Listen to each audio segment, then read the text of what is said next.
I like how it was only like 3 days since the movie dropped and I already saw memes being made about GXK. They're actually kind of funny and I'm glad the fandom is going along with the more goofy route the MonsterVerse is taking. And while the hype is still high, I want to talk about this guy, Scar King, the big orangutan. Because no doubt to me, he was easily the most disappointing part of the entire movie. Bro could have legitimately been one of the most intimidating villains to date, and they fumbled him so hard that I'm seeing memes like this pop up about him 4 days out from watching the movie. Blood was made to look like an absolute menace in the trailers, only to get tag teamed and completely folded like an IKEA table. I mean, come on man, at least have him put up a decent fight. This is the hardest beatdown ever since Gojo laid the combo on that random black guy in JJK. And honestly, the power gap between those two was about as big as the power gap between Kong and Scar King, because without Shimo, he's weak as shit. He might easily be the weakest out of all the Alpha Titans I've seen so far, even weaker than fucking Titanus dog, I'm not even kidding. First of all, why is he so small? I remember when the teaser first dropped last year and people were saying all kinds of shit like, he's gonna be the biggest threat the MonsterVerse has ever seen. and people with reading comprehension issues took that literally and were making ridiculous claims about Scar King being twice as tall as Kong and bigger than Godzilla or something. So much for that, he's shorter than Kong and skinnier, and it was pretty clear Kong outmatched him strength-wise. I know they don't have James in Hollow Earth, but Scar King should have really started lifting some rocks or something cause goddamn. The absolute worst part for me was when Kong literally picks up Scar King with one arm and you can see he was about the same size as Kong's arm. I understand the MonsterVerse isn't exactly known for its size consistency, but that's just ridiculous bro. Unless he's shrunk, there's no way. The disrespect for their own original character is insane. I don't exactly dig the bone whip either. It looks cool, but I just don't see how it will work. If I'm not mistaken, the thing is made from a warbag skeleton.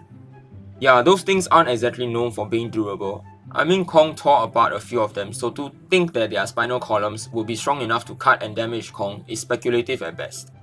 So overall, I think we've established that Scar King is pretty weak. He's what Yamcha is to Goku, and if it wasn't for Shimu, I'm pretty sure he wouldn't even be a threat. Especially towards the end where he had to call upon Shimo to save his ass a couple of times, like, Mahuraga, help me! but obviously not every villain has to be physically strong. I mean, you look at the likes of Joker, he's weaker than Batman, and there's absolutely no way he'll beat Batman in a fist fight. But shit, without him, Batman will probably lose half his crime fighting career. Point is that a physically weak villain can still be intimidating if he possesses incredible intelligence and ruthless strategic thinking, both of which Scar King doesn't have.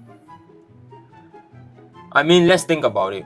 What did Scar King even do that displayed incredible intellect? Sure, he fashioned a bone whip and he can fight, but honestly bro just seems like a slight ripoff of Koba from Planet of the Apes. Everything from his mannerisms to the way he can't seem to fucking close his mouth, it all screams Koba.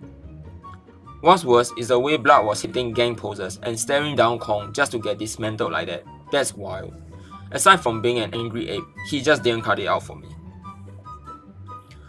Also, why is no one talking about how dumb it is to have that crystal thing attached to the end of the bone whip? So we know Scar King needs that crystal, whatever that thing is, to control Shimo for some reason. And Shimo's obviously the source of like 80% of his power and authority over the other monkeys. So what kind of dumbassery possessed him to put his most precious belonging right on the end of his fucking whip? I mean, it's just dumb. You're just asking to lose it because surprise surprise, if you tie something to the end of a whip and hit things with it, good chance it will eventually come off, and that's exactly what happened. All in all, I'm not too impressed with Scar King. He's weak and he wasn't that big of a threat either. He didn't really do anything to either Godzilla nor Kong. I mean, Kong's arm was hurt by Shimo, not him. When you think about it, he's pretty much the only villain in the MonsterVerse to have absolutely done nothing to Godzilla. I get that they were going for a different, more scheming, kind of Bond villain type thing, but even that didn't do Scar King justice. Just a letdown overall. Thank you.